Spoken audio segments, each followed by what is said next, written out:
To make our fabric covered Memo pegs, we're going to need a few bits and pieces. We're going to need some scraps of fabric, obviously going to need some pegs.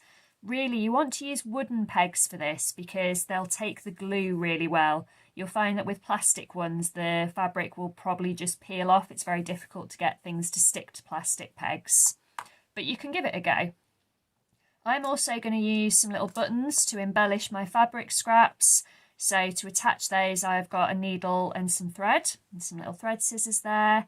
Got some bigger scissors for cutting out my fabric scraps, pencil just for drawing out my template.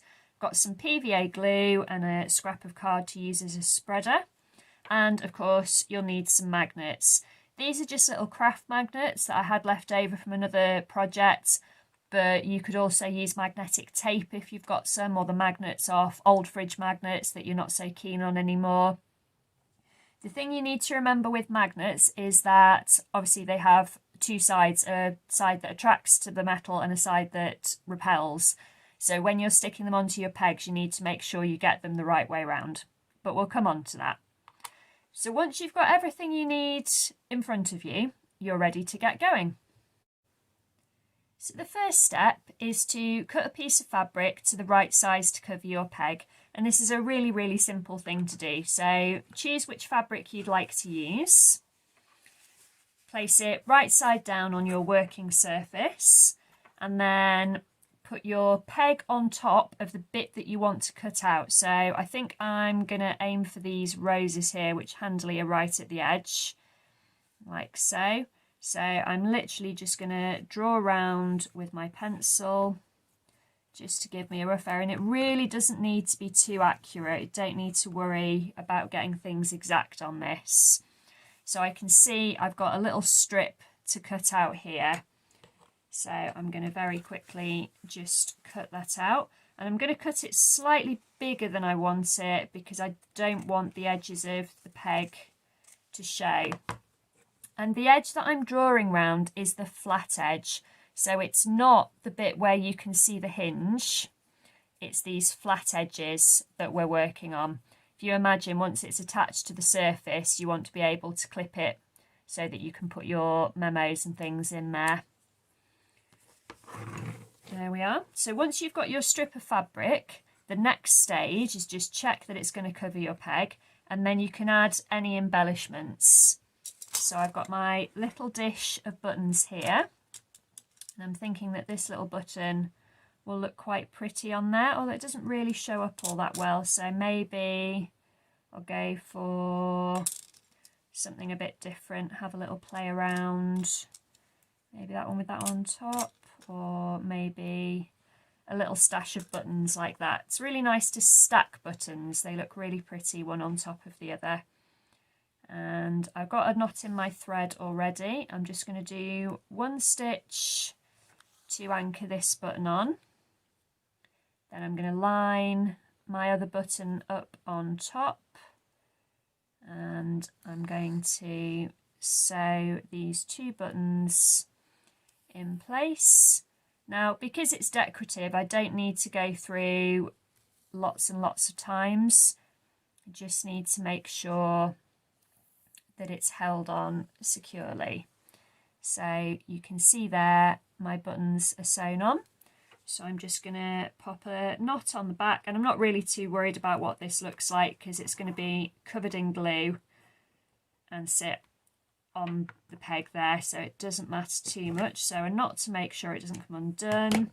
Snip the threads, and now we're ready to attach it to our peg.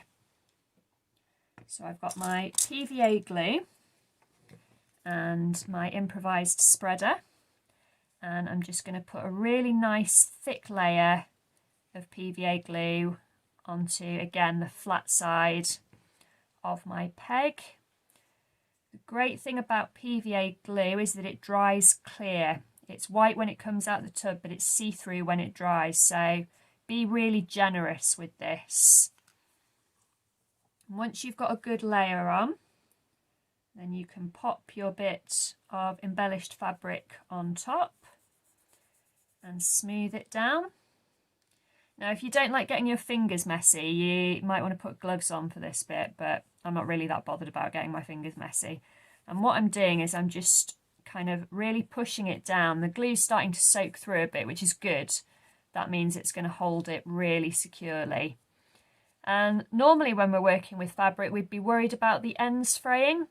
But because we're using the glue, that's basically going to harden all the fibres, so it's not going to fray, it doesn't matter. I've got my ends of my thread sticking out there, so I'm just going to trim those out of the way. And I think what I'm going to do is I'm going to put just a bit of extra glue on top, and that will make it really nice and shiny when it dries. And again, just kind of adds an extra layer of strength. There we go. I've got a bit of an overlap at the end here, so all I'm going to do is just fold that over. And again, this is quite sticky now because I've got loads of glue on there, but it doesn't matter too much. What you could do is wait till it dries and then just trim that bit off. I wouldn't try and trim it while the glue's still wet, because you'll just end up with really gummy scissors, and that will just be upsetting. There we go. So that's the basic decoration done. So we've got a strip of fabric, a couple of buttons sewn on, PVA'd onto the flat side of the peg, and we're just going to leave that to dry now. Once the glue's dried, you're ready to attach the magnet to your peg and finish it off. At this point, if you've got any loose bits of fabric that you're not so keen on, you can just trim those off. Give yourself a nice neat edge if you want to. There we go, it should trim off fairly easily. And just do any tidying up that you need. What you'll find is that the glue will have hardened the fibres in the fabric, so you shouldn't have any fraying edges. They should be quite nice and sealed in. Now, before you attach the magnet, you need to work out which side is the magnetic, the sticky side, and which side isn't, because what you'll notice is that if you put one side on, it sticks to the tin. This is a metal tin, and the other side, it will just slide off. It repels against. So on my magnets, the smooth side is the magnetic side, and the bit with the little dimple is the bit that won't stick to the metal. This is important because you need to make sure that when you stick the magnet onto your peg, the magnetic side, the side that sticks to the metal, is facing outwards, so that when you attach it to the metallic surface, it will stay there. And you want to attach your magnet at the top of the peg, so where you squeeze it together to open it up, that's where you want the magnet to go. So on the back, obviously, at the top, about there. Now, I'm going to use my glue gun to attach my magnets, but you can use the PVA glue. If you use the PVA, just make sure you use loads and loads and make sure you let it dry really thoroughly before you test it out. But for the sake of speed and ease, and because I like playing with the glue gun, I'm going to use the glue gun. I'm just going to carefully press that down quite firmly, making sure that my smooth side, my magnetic side, is the one facing up. Just give that a couple of seconds to dry, and while it's drying I'll do the other ones. There we go, pop that one on there.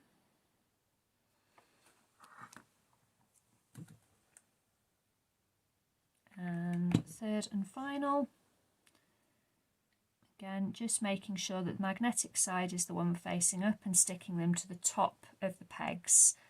So you can see that's where the join is, that's what's going to grip your memos or whatever it is you're going to use to hold up with them. And then the magnet goes at the top, the bit that you squeeze together, like so. And then we can just quickly test that out. So again, I've got my metallic tin, and that should stick on there. And then when I squeeze, should be able to attach my memo, or in this instance, my hairbands. There we go. So you could make a set that match, you could make them in all different patterns, you could make them as little gifts for people, use them all around the house. Wherever you've got a metallic surface, you'll be able to use these as useful little clips.